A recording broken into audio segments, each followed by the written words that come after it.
नमस्कार दोस्तों। आज हम बात करेंगे 12th हाउस पर और उसके बाद हम बात करेंगे 11th हाउस पर। एक्चुअल में 12th हाउस आपको क्या क्या दर्शाता है आपकी लाइफ में, उन पे हम चर्चा करने वाले हैं इस वीडियो के अंदर। 12th हाउस क्या देता है और उसको समझने की जरूरत है। 12th हाउस से क्या क्या देखा जाता है कुंडली चार्ट के दौरान। जब भी आप किसी का कुंडली एनालिसिस करते हो, चार्ट आप अगर देखते हो तो आपने देखना होता है कि 12th हाउस जो है आपको दर्शाता है भौतिक हानि, दुर्घटनाएं, कारावास या सुसाइड, हिंसा, आत्महत्या। और इसके साथ साथ किसी भी तरीके का जो कपट आपके साथ होता है, कोई षड्यंत्र के आप अगर शिकार होते हैं तो भी 12th हाउस उसको सिग्निफाई करता है। किसी भी जानवर से, पशुओं से अगर कोई भी आपको खतरा है तो 12th हाउस उसको सिग्निफाई करता है। किसी भी तरीके का वियोग या अलगाव, सेपरेशन, 12th हाउस। और ऑब्स्टेकल को भी दर्शाता है, कठिनाइयां। यानी कि आपका फर्स्ट हाउस आप खुद हो, उसको बर्बाद करने वाला जो हाउस है वो 12th हाउस।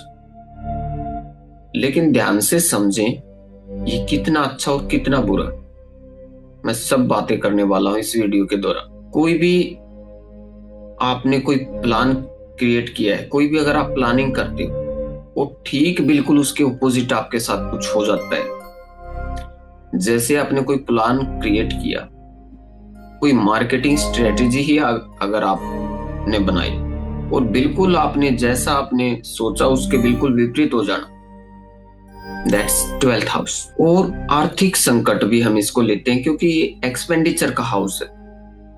जो भी आप इन्वेस्ट करते हो अपनी लाइफ में, जो भी आपका लॉस है वो आपका 12th हाउस।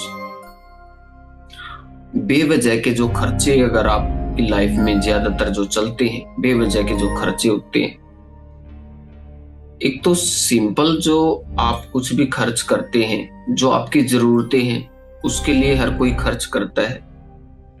लेकिन अगर आपका बेवजह से पैसा बर्बाद हो रहा है या बेवजह से आपका समय बर्बाद हो रहा है तो कहीं ना कहीं वो सोचने वाली बात है। तो उसमें आपने क्या करना उस केस में, और आप 12th हाउस को किस तरीके से देखते हो, किस किस चीज को सिग्निफाई करता है। अगर आपके साथ कोई लूटपाट होती है या जिसको डकैती भी हम कह सकते, आपके घर के अंदर जब चोरी हो जाती है, डाका डलता है, तो भी 12th हाउस से देखते हैं। आपने देखा होगा काफी सारी न्यूज में जब किसी को जहर देकर मार दिया जाता है तो उस केस में भी हम 12th हाउस को देखते हैं। और इलीगल एक्टिविटी, जो असामाजिक तत्व होते हैं, समाज और कानून के जो विरुद्ध कोई भी एक्टिविटी होती है वो 12th हाउस। ये सभी जो एक्टिविटी होती है ये कब घटित होती है किसी भी इंसान की लाइफ में,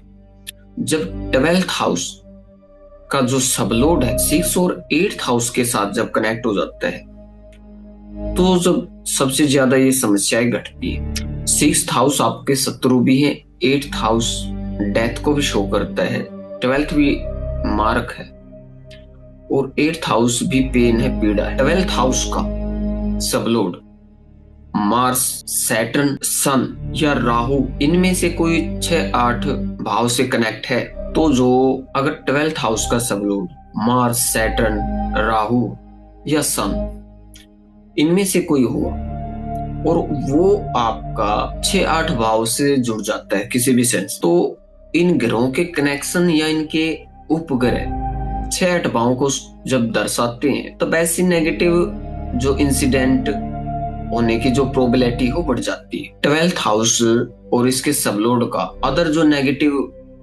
हाउसेस के साथ अगर कोई रिलेशन होता है तो इन बुरी घटनाओं का जो है मुख्य सोर्स जो माना जाता है, मुख्य कारण बनता है। 12th हाउस सिखाता है इंद्रिय विषयों पर मन और शरीर का नियंत्रण करना, इच्छाओं को समाप्त करना।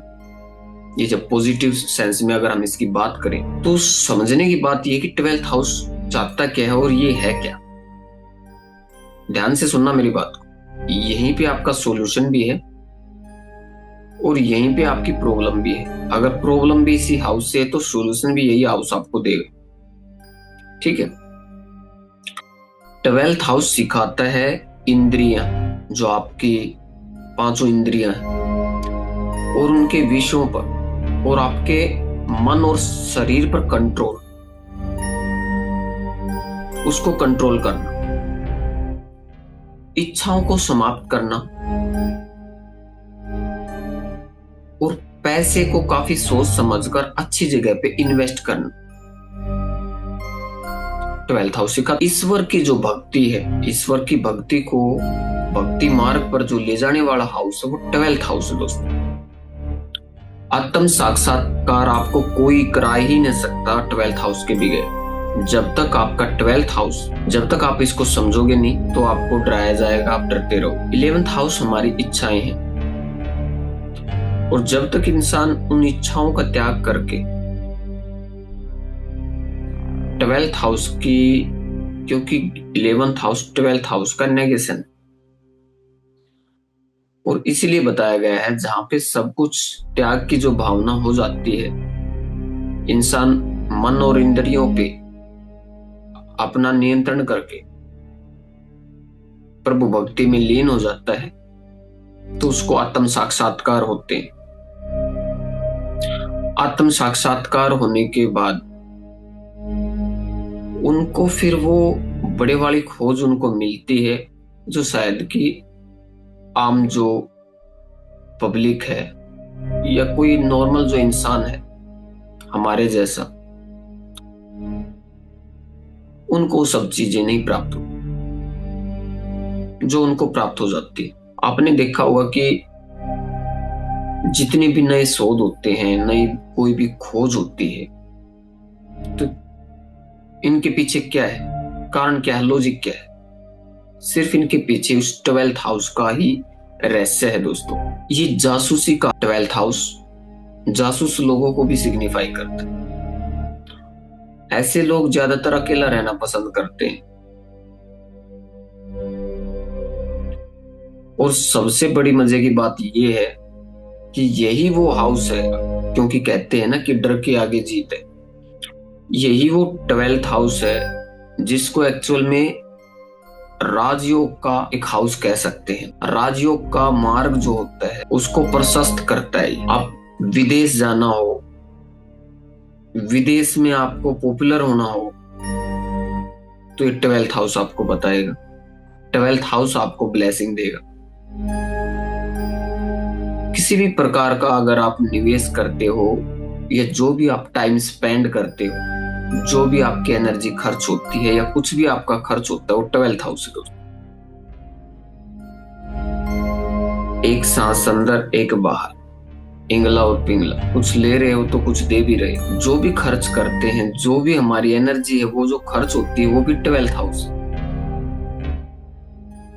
सांसों की जो एक संख्या है, सांसों का जो कॉम्बिनेशन है, उसमें जो हमारी आउटकम है वो 12th हाउस है। इनकम है 2nd हाउस है।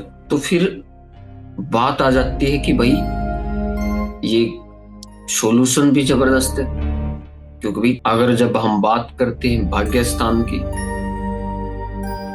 तो 9th हाउस आपका भाग्य है,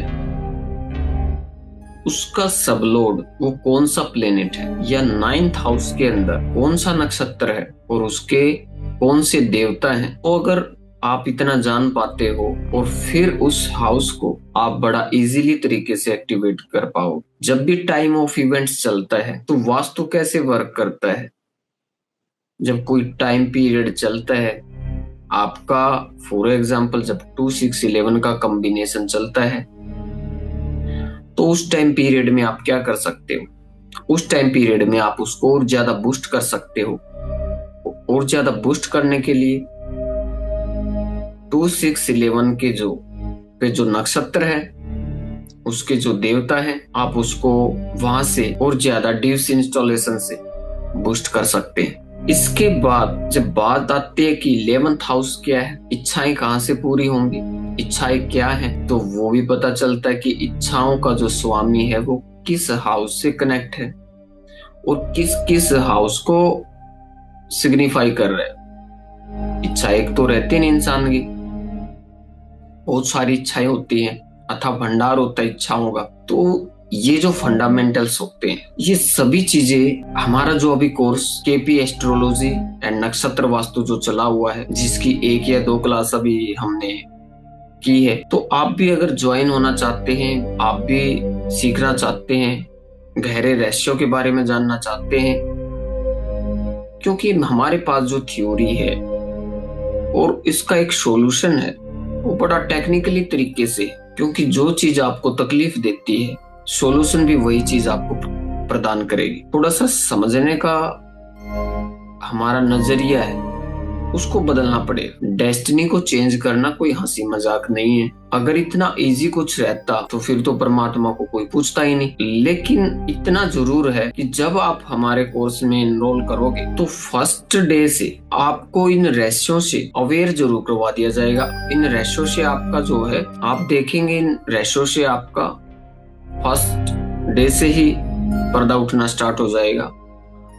और कर्म के द्वारा करें क्या करें क्या ना करें, उसके द्वारा आप अपने भाग्य में खुद पर खुद चेंजिंग आप देख पाओगे। लेकिन ये इतना इजी नहीं है, थोड़ा सा इसमें आपको स्ट्रोंग रहना पड़ेगा, तब जाके आप कुछ कर सकते हैं। क्योंकि 12th हाउस आपने इन्वेस्ट कहाँ करना है, समझदारी क्या है 12th हाउस।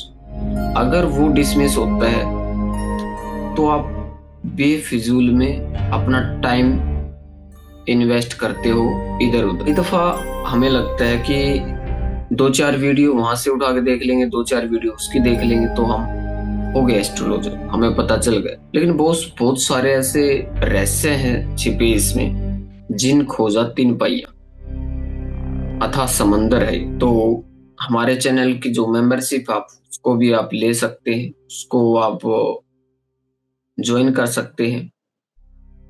तो भी आपको जो हमारी कोर्स वाली जो वीडियोस हैं मिलती रहेंगी समय पर। अगर फिर भी अगर आपने पर्सनली कोर्स आपने ज्वाइन करना है